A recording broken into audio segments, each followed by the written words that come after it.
Hey guys, Dustin here, and I've gone through the Alabama side of things, matchups that I think they will do well in, how I think they could possibly win the game, and the Clemson side of things with the same idea. This is my prediction on the game. I'm going to kind of go through and look at individual matchups and see who I think has the edge, and then give my overall prediction at the end. So let me start with another disclaimer. If Alabama wins this, they are my school, and I could not possibly be prouder of them. I will be tickled to death to watch Alabama win another national championship, and I'll actually be at the game. I'll get to watch it in person, which will be a dream come true. If Clemson wins the national championship, it will be a boyhood dream come true. So I grew up, when I came home from the hospital, I had a little orange Clemson little plastic football in the crib with me. I grew up a Clemson fan. I used to play football in my backyard, and I led Clemson to 4 straight national championships. It's been a dream of mine literally as long as I've been alive. My first Clemson game, I was like 4 years old. I used to go to tailgating, and I would think about the 1981 national championship team and be blown away. Like, it doesn't even seem real. Not that any of this seems real, but if Clemson wins the national championship, it will be the culmination of a boyhood dream of mine. And to see that in person would be absolutely amazing. I want to take a second to look at, and of course this is a very personal issue with me. You guys have no idea how much tug back and forth I've had in my heart and in my soul about this game. But if Alabama loses, I could not be prouder of this team. Had another 10-win season,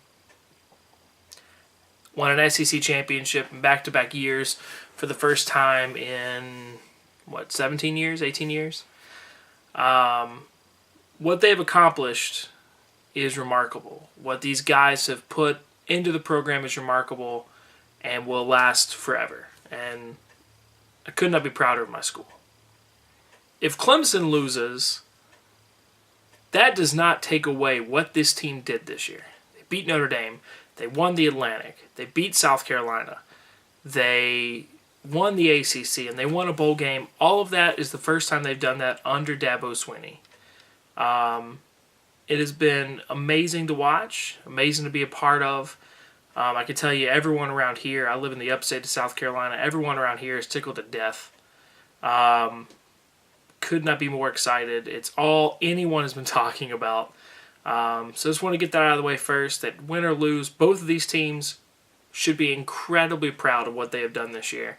And losing, they're both, I don't think there's an elite team this year. These two are clearly the best 2 teams this year, however. And losing to another, if you're number 2 best team, losing to the one, there's nothing to be ashamed of in that. So congratulations to both of them. Without further ado, let's look at some predictions. First, I want to look at Wayne Gallman versus Reggie Ragland. Now, these two won't meet, so to speak, as much as some of the other matchups. They won't be a play-in, play-out because both Gallman and Ragland's role on each play will be different. But I think you have, for Clemson to pull out the W, Gallman is going to have to create some plays, whether it's, some swing passes or getting the tough yards. Ragland will not let people get tough yards. His goal is to knock people back and to disrupt anything that's going on in the offense. Unfortunately for Wayne Gallman, I think Reggie Ragland is too much here, so this point's going to Alabama. So let's look at the flip side to that. So we had Clemson's running back against Alabama's all-star defensive guy. Let's look at Heisman winner Derrick Henry against Shaq Lawson. Now, Shaq Lawson is not going to be at 100%. He is going to be hobbled by injury, and Derrick Henry will not. Derrick Henry will run, but a lot of the runs are going to be right up against the Clemson defense. I don't think, I think Henry's still going to get 100 yards. I think it's going to take 30, 35, maybe 40 carries to get there. But who knows? He's very capable of breaking off a big run and letting this thing get away. In the individual matchup against Shaq Lawson, I'm going to give the point to Henry. But I think if you look at run defense for Clemson versus run offense for Alabama, surprisingly, I'm actually going to take Clemson in this. I think that Henry will have a few, 15, 20-yard carries here and there, but I think for the most part, this Clemson team is going to slow him down and contain him. He's still getting 100 yards. You cannot stop this man, but they can do just enough to force a couple of punts. Next up, we have Mackenzie Alexander versus Calvin Ridley. I think Mackenzie Alexander is about one of the best shutdown corners in college game. I expect him to be probably a first-round draft pick, if not the second in the NFL draft. I think he'll come out early. He's going against a freshman in Calvin Ridley that does not play like a freshman. The kid knows his way around space, he knows how to get open, and he doesn't really drop balls. The issue here is that Mackenzie Alexander has not allowed a touchdown reception since the Florida State game of last year, which is remarkable. Can Calvin Ridley break that streak? I'm not so sure. Now, Mackenzie Alexander has been beat on a few plays, but the ball was overthrown, or the wide receiver dropped the ball. I think Alexander has enough speed, enough swagger. He may be able to get in Ridley's head a little bit. He's going to trash talk the whole game. I'm actually going to give the point here to Mackenzie Alexander. I don't expect Ridley to score a touchdown, and I don't think Mackenzie is going to get sucked into the backfield and let play action beat him. Next up, Alabama's run defense against Deshaun Watson. Now, Deshaun Watson has gained 3/4 of his rushing yards on the season on design quarterback runs, on quarterback powers or counters, and some sweeps. Well, I'm going to go ahead and tell you now, the sweeps are not going to work. The delayed draws may.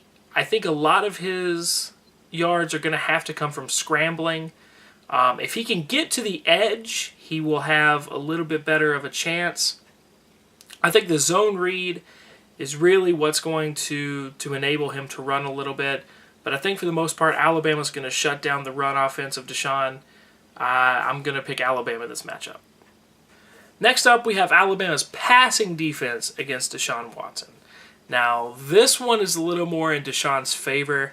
As I previously mentioned, one of the defenses that Deshaun played that's very similar to Alabama's is Boston College's. He threw for over 400 yards in that game. He took a lot of shots down the field.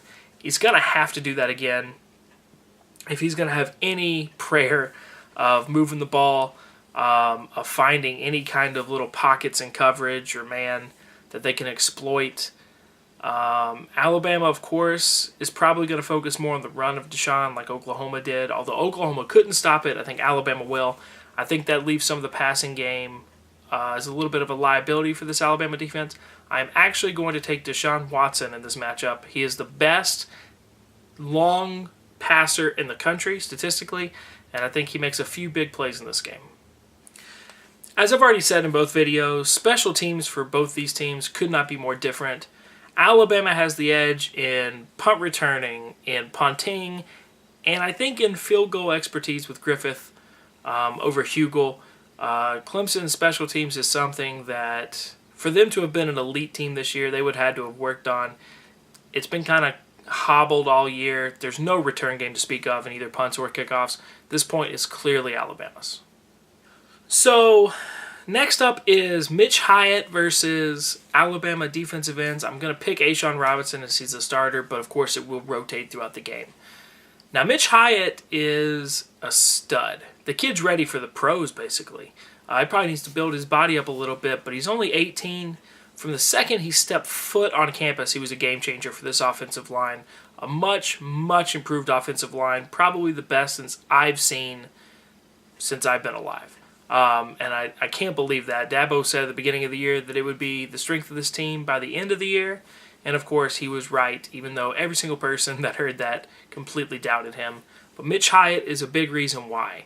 Now, he's going against a 47-year-old man in A'Shawn Robinson who has a mortgage and is pissed off that kids keep stepping on his lawn. A'Shawn Robinson is a man. He is one of the most gifted physical specimens I think I've seen, even at Alabama. Can Mitch Hyatt contain him the whole game? No. Nor Pedway or anyone else. They will be the best defensive line that Clemson has seen in a while, particularly more than anyone else this year. Can he block him enough to give Deshaun 2 seconds? Yes. Believe it or not, I'm actually going to take Mitch Hyatt and the Clemson Tigers here. A lot of people probably not going to agree with me, but I think he can do just enough to give Deshaun just enough time to escape or throw it away or check down or, launch the ball down the field. I'm going to give Clemson the slightest edge possible here. So let's look over the overall season. Alabama lost to Ole Miss, who coincidentally enough was quarterbacked by former Clemson quarterback Chad Kelly. They are athletic. They have a great downfield passing game and a good defense, a very good defense. A lot of similarities to the Clemson game. Alabama kind of squeaked by Tennessee and Arkansas, teams that no matter what Tennessee did to Northwestern in the bowl game, you would not really expect to hold Alabama like that. Yeah, it's been kind of a normal season for Alabama. They blew out some teams, they shut out some teams, and then they struggled against some teams. Clemson has also done those things, but I think their competition has been better overall than the competition Alabama played. I think this was a down year in the SEC. I think you had Ole Miss. That's it. Wisconsin wasn't what we thought Wisconsin would be. LSU wasn't what we thought LSU would be. Auburn wasn't what we thought Auburn would be. You could make the same argument for Clemson. So Georgia Tech wasn't what we thought they would be. South Carolina wasn't what we thought they would be. But Notre Dame, even with all the injuries, was still a great team and had a chance to make the playoffs. They beat number 9 Florida State. They beat number 10 North Carolina. They beat number 4 Oklahoma. And I would take Oklahoma over Michigan State any day. I think Clemson has had the much tougher time to get here. I think they've played pro-style teams, spread teams, up-tempo teams. They've ran the gamut of them, and they've won every single game, which gives them the confidence in close games. I'm picking Clemson to have the edge here based on the experience from the games this year. All right, so let's get into coaching. You have Nick Saban against Dabo Swinney. I know it seems like a dumb question. How in the world could you pick against Nick Saban in a coaching contest, especially when the other guy's not Urban Meyer, who's the only person really that is the equivalent of him right now in college. But Dabo Swinney, when he inherited this team, it was a wreck. Tommy Bowden had lost control of the players. They didn't believe in him. They were recruiting at a mediocre, probably 20th average. I'm not exactly sure on that, but they were in the top 25, but it was never great recruiting classes. Dabo Swinney has maximized the potential. He has, of all the players, he has brought in great assistant coaches. He has brought in great recruits. He has instilled his entire system there. And it is a team-first system. It is a let's-keep-going system. But Nick Saban is still Nick Saban. Nick Saban also recruits at a high level, a higher level than Clemson.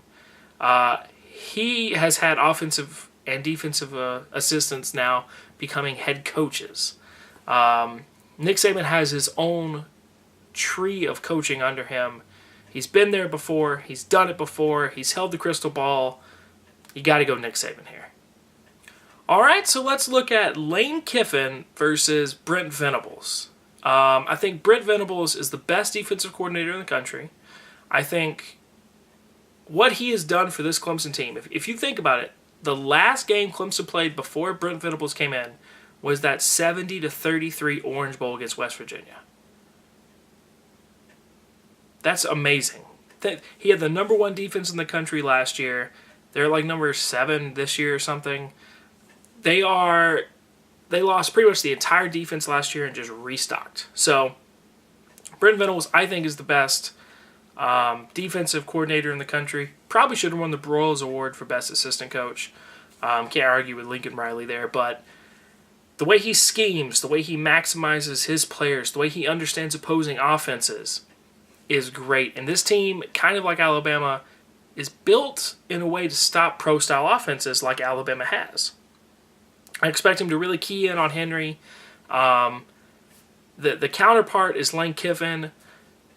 I have my own personal issues with Lane Kiffin. I think his offense is kind of predictable sometimes, but I think they do, under him, the small things well. He'll have a couple of different plays with the same look that go different ways. And even though Clemson, of course, has the offense that everyone's going to think of as the smoke and mirrors offense, Alabama's kind of has that too. Play action when you wouldn't expect it, and some weird kind of play calls. I don't think they've used the tight end enough, but those are all things. But I if you put these two against each other, I think I'm going to take Brent Venables' play calling over Lane Kiffin's play calling. Point Clemson. All right, so the last little matchup here is Tony Elliott and Jeff Scott, which are offensive co-coordinators, which I still don't completely understand, against Kirby Smart. Kirby Smart, of course, has been there for what seems like forever under Nick Saban. All the national championships were with Kirby Smart. The defense is what Alabama's known for. He's part of the recruiting process.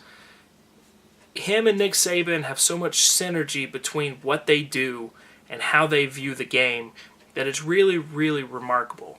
And they're desperately going to miss him when he's gone. So if you counter that with first-year coordinators who have done a really good job, I like their play calling more than I like Chad Morris's. They stick with the run. They throw when they need to. They pick their spots. They have interesting design plays, a couple of trick plays every once in a while. But I'm going to have to go with the experience. Kirby Smart now is a head coach. So you're talking about head coach versus two first-year coordinators. I'm going to pick the head coach. I'm going to pick Kirby Smart. I like his schemes better than the offensive schemes in this game. All right, so we've looked at a bunch of the different matchups, 2 entire videos worth, and then this one as well. So I didn't do great on the bowl games, particularly the spreads, just like I messed up the Senates. I will also release a spread video next week after the game. But it's time to make my prediction. I think these are two very, believe it or not, evenly matched teams. I think a few plays here or there could determine it. A few, maybe an interception or two, or a fumble, or a weird holding penalty, or a weird sideline interference call.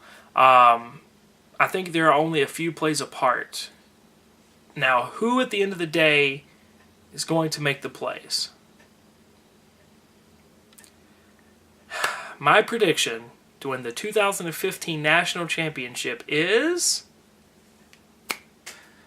Clemson. So I am picking Clemson. I am so sorry, Alabama. I know you're my school, but I don't believe in teams of destiny. It's very important to not buy into that. That is not real. If there was ever a team of destiny, it was 2013 Auburn, and they lost in the national championship game to Florida State. So there's no such thing as teams of destiny. What there is are there hungry teams. I don't think there's a hungrier team in the country than Clemson. I don't think there's a team in Clemson that works harder in the trenches. I know it's quite a feat against Derrick Henry in the run blocking and against this defensive rush. But Deshaun he makes plays. If you need a few running, he's going to make them. If you need a few passing, he's going to make them. I think he shines on the big stage. He doesn't shy away from it. I certainly trust him more than I trust Coker. I went against them in the Oklahoma game. I didn't think they'd win that game, and they proved me wrong way more than I ever thought they could. It's just something about this team that just seems too tough to be beaten mentally. And it seems like they are going to be loose enough and ready. And we'll see. Either way, personally, I will not be upset. Either my school wins it or my boyhood team. I picked Michigan State to cover the spread, and they obviously didn't do that either. But I picked against Oklahoma. I picked Oklahoma to cover the spread against Clemson. I'm not making that same mistake again. I thought that North Carolina might beat Clemson. I would not have been surprised if that had happened. I'm not going to make that mistake again. I thought that they would beat Notre Dame. I thought they were the better team the whole game. I didn't think Notre Dame would come back. They did, and when that onside kick happened, if Notre Dame would have gotten that onside kick, they would have won the game. And I suddenly had doubts in my head, but I'm not going to do that again. I think Clemson gets it done. First title in 34 years. Dabo Swinney gets, the stadium named after him. He gets his own restaurant. But we'll see. It's going to be a great game either way. Let me know what you guys think. Like, subscribe. Tell me how wrong I am. Tell me what you think about it. Tell me who you think is going to go next year. Who's going to go in the draft between these two teams. Just talk to me. I just want to hear you guys. Thank you guys very much. And I'll let you know what happens when I get back from Arizona from the game. All right, so go Tigers, roll Tide, and I will see you guys later. Thank you. Alabama loses. I could not be prouder of this team. Had another 10-win season. Won an SEC championship in back-to-back years for the first time in, 17 years, 18 years? What they've accomplished is remarkable. What these guys have put into the program is remarkable and will last forever. And I could not be prouder of my school. If Clemson loses, if Alabama wins this, they are my school, and I could not possibly be prouder of them. I will be tickled to death to watch Alabama win another national championship, and I'll actually be at the game. I'll get to watch it in person, which will be a dream come true. If Clemson wins the national championship, it will be a boyhood dream come true. So I grew up, when I came home from the hospital, I had a little orange Clemson, this seems real, but if Clemson wins the national championship, it will be the culmination of a boyhood dream of mine. And to see that in person would be absolutely amazing. I want to take a second to look at, and of course this is a very personal issue with me. You guys have no idea how much tug back and forth I've had in my heart and in my soul about this game. But if Alabama plastic football in the crib with me, I grew up a Clemson fan. I used to play football in my backyard, and I led Clemson to 4 straight national championships. It's been a dream of mine literally as long as I've been alive. My first Clemson game, I was like 4 years old. I used to go to tailgating, and I would think about the 1981 national championship team and be blown away. Like, it doesn't even seem real. Not that any of the... Hey guys, Dustin here, and I've gone through the Alabama side of things, matchups that I think they will do well in, how I think they could possibly win the game, and the Clemson side of things with the same idea. This is my prediction on the game. I'm going to kind of go through and look at individual matchups and see who I think has the edge, and then give my overall prediction at the end. So let me start with another disclaimer.